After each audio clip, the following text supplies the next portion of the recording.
Pak Gubernur Jawa Barat menghubungi saya untuk menyampaikan hasil tes COVID-19 yang saya jalani 2 hari yang lalu dan saya dinyatakan positif.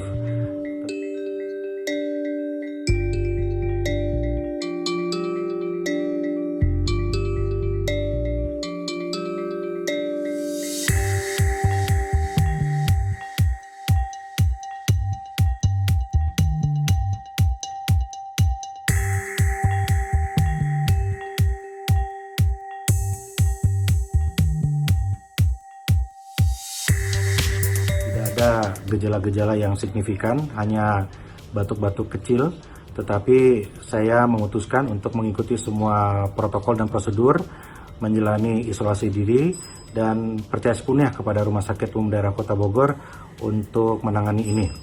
Saya menghimbau kepada seluruh warga Bogor untuk betul-betul menjaga kesehatan, berhati-hati, jaga jarak dan jaga diri, tidak usah bepergian keluar rumah apabila betul-betul tidak mendesak.